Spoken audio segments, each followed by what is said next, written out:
Hey guys, I'm going to give you a couple of really simple hints about just how to set up your acrylic paint so that you can work on a project. Number one, wear an apron. You need to make sure you have proper protection to protect your clothes, remembering that if you go from pencils and clean kind of art equipment to suddenly using acrylic paint, it is a little bit messier. So you need to be fully aware of what to do to keep everything clean. Okay, this is your job now. Keep everything as clean as you can so that you can enjoy your paint.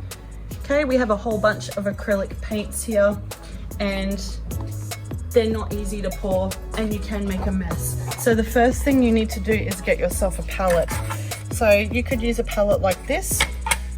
You might use a couple of little palettes like this. I like using these for water. Or you could use a palette that's this style. If you're going to use this style, you only want to put little tiny bits of paint out.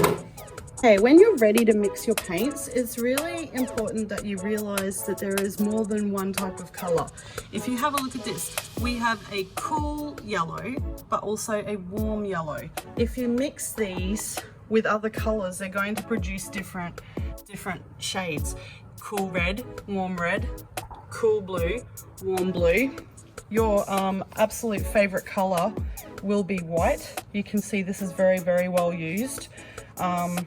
You want to mix white with a lot of your colors to tone them down and lighten them up and just make them look really schmick. So the color wheel, if you don't have a color wheel, you can find one on the internet or talk to me and I'll give you another one. But your color wheel will become very important because if you mix certain colors, it will produce another color. So we'll talk about that a little bit more. When you pour your colors, be aware that they are gluggy. Some of them will come out very easily, some of them won't. Start with a little amount at a time and then add to it. Like, you don't want to pour too much of it in at once or you're going to end up with issues. Sometimes you're going to have bottles that the lid doesn't want to come off and you might have to do things like screw it off. Just be really super aware that when you're pouring stuff out, you could end up having an accident and pouring too much out. So you've got to be really careful. Here's an example of a very gluggy one. Normally I would use 2 hands and I would actually pinch it a little bit. You can see it's starting to come. Oh my gosh. Okay, little bits at a time, guys. Okay, so I have my palette. I also need to get myself a container of water. This is very important for while you're working. And sometimes it's also good to get yourself a bit of paper towel so you can dry off your brushes in between uses. Okay, so I have a few things here. I also have a palette knife and a spoon. I'll tell you more about that in a moment. When you're selecting brushes, we've got a lot of different types of brushes. Your red-handled ones are very soft and they're very good for watercolor. But also, if you're doing very delicate detail on your painting later on, you can use one of these smaller brushes too. Okay, your bigger brushes are a lot more coarse.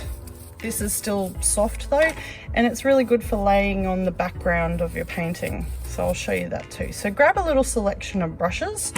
So I'm going to grab myself a nice fat one. I'll get myself a sort of bigger soft one as well. Bit of a medium one. Okay, be aware guys, if people don't clean the brushes, they will go very stiff and it can wreck them. So we have to be very diligent with cleaning our brushes. If you see any brushes that have not been cleaned, you need to report them to me or we'll put them into soak. Last thing I wanted to show you when we're grabbing mediums is that acrylic paintings will dry flat. They will dry completely flat, no chunkiness at all. And sometimes you might want the effect of some chunkiness on your painting. Here's a previous landscape that's very flat. If you would like your painting to have a little bit of texture, you can use this thing called impasto medium. But what you need to do is you need to mix it with your colors. So I'll just demonstrate getting a little bit out. We'll just use a spoon and we'll just put a little bit in here.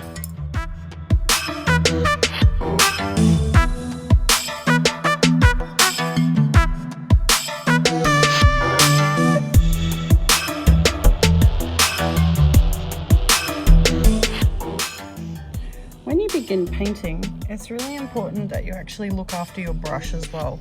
I like to actually dip it in water first, just to help loosen it up a little bit, squeeze off the excess. And then when you want to load your brush, try and only half load it, so that you're not actually making it go right up into the bristles. If the paint goes right up into the bristles, it can make it stiff and it can damage the brush. So it's a good practice to try and half load it, do what you need to do, and then grab some more when you need it. In between uses, give it a wash, and then you can use your paper towel to actually dab it dry a little bit. That way you've got a fresh brush the whole time. Okay, a little bit of paper towel isn't gonna, you know, it just keeps everything nice and neat and tidy.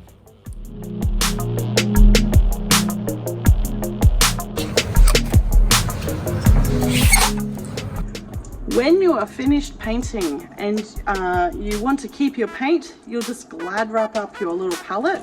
If you are finished painting and you don't need any more paint and you've run out of paint in your palette and it's time to clean it, you need to make sure you clean it very thoroughly. I don't want to see anything like this. This is a paint palette that has been left in a sink. The paint has gone all hard. Now we have to soak it. And it's really rude and it's disrespectful to other people that need to use the palette afterwards. If I see you do this, believe me, you'll be getting in trouble.